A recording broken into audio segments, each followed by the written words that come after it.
Assalamu alaykum. Mən adım Umar, özüm Türkmenistandan, hazır Türkiyə İstanbuldaman. Assalamu alaykum, mən adım Munəvvər. Mənəm Türkmənistandan, Şovuzdan, hazırki gündə Türkiyədəmiz.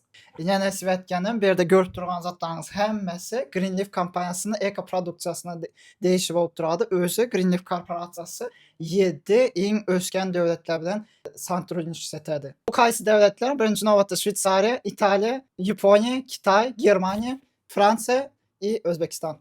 Bundan başqa bu görüb durğan zatlarınız həmməçki ofitsial 39 san dövlətdə işləb durdu. Hazırki gündə bizlərni korporasiyamız qaysı dövlətlərdə? Hazır Rusiyada 6 ildən bəri, Özbəkistanda 4 il oldu, Tacikistanda 1 il oldu, Kazakistanda 3 il oldu, Qırğızistanda 2 il oldu.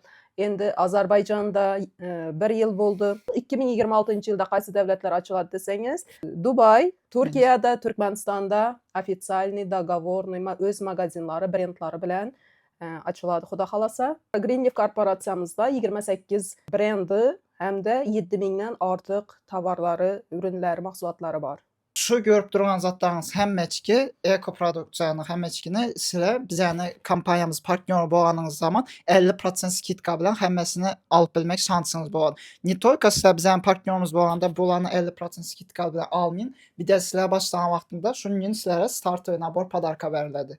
Bizlərin korporasiyamızdan 50% skitka bilən bütün ürünlərini kullanıb bilməyiniz üçün bizlərə azab olmanız gerek. Onun üçün azab olduqdan sonra sizlərə start və nabor hədiyyəsi var, savqatı var. Şveysarski Cialux brendində для уход лица və özünü 5 də məhsulatı, cəmi 6 həm də kataloqu bilən 7 məhsulatı özləriniz kullanıb görüb keyin başqalara tavsiyə edib bilməyiniz üçün. Şu zatların 50% skitka bilan alğanınızdan sonra və bizənin partnyorumuz bolğan son sizlərə niyə обязательно bu zatları reklama etmək, ya satmaq, ya birögə düşündürüb vermək sizə arkayn bunu özləriniz bulanıb biləsiniz. Bundan başqa istəsəniz reklama etib biləsiniz, istəsəniz satıb biləsiniz, həmmə zat özünüz qolunuzdakı zat. Bizə sizlərə tavsiyə etdiyimiz hər gün bazardan aladığın özlərimiz paraşoklarımız var, ximika doğrumu?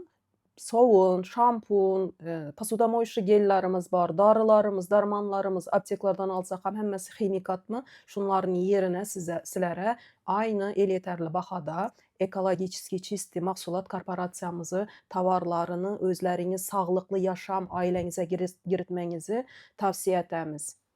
Oylan görün də gündəlik kullanacaq zatlarımız birinci növbədə zubная pasta, tualetная бумага, киривадон средства и пастаювадон средства. Baribir bizə bu zatdan gündəlik alıb tutmuz, даже носкиlarımızdan var. Salfetkalarımız adli salfetka emas, bambukdan tayarlanğan, antibakterialni. Bunlarını nə üçün kullansanızlar buladı? Sağlıqlı, məsələn, öksürük bolaslarmı, grip bolaslarmı, məsələn, hemoroy bolsa aloe kremini alsın. Bambukoy salfetkəmizə sürüb, даже geçməyib, bir ay lapam örtəni görgən, xinalı görgənlər bolsa, 3 günün içində nəticəsini görsə boladı. Bizlərə ən bolmazsa bolmazı, qutqarıcımız altın iğnə. Bu 20 də otdan tayarlanğan. Mən özümlü işlə özüm hər yer, məsələn, ayaq ağrıq, boyun ağrıq, osteoxondroz, kemik ağrıq ya da kemik ösüşü boladı ki, даже şunlarnıyam, şunlara da faydası var. Ayallarımız üçün prokladkalar həmməgə tavsiyə etəmən. Özünü ionovi çipi var, addi prokladka emas. Hər gün kullanadığın mağazindən alıb kullanadığın prokladkalardan farklı. Məsələn, su çəkişləri özü 9 yılın içində tayarlanıb. Bizlərdə 47 tane görünüşdə prokladkalarımız var. İndi bu zatlarını 50% skitkadan almağınızdan bətər bizə bilən birlikdə biznes partnyor olub biznes etməkçi bolsanızlar 11 xeyli doxod əldə edib boladı. Bizə üçün heç xeyli fark yox. Qırğızıstandan, Qazaxıstandan, Özbəkistandan, Türkmenistandan, Rusiyadan ya dünyanın любой bir küncəkində qaysı şəhərində, qaysı məmləkətində bolsanızam, dünyanın любой bir ucunda bolmağınıza qaramazdan bizlərə arkan yazıb biləsizlər, bizə любой время kömək etmək üçün tayar.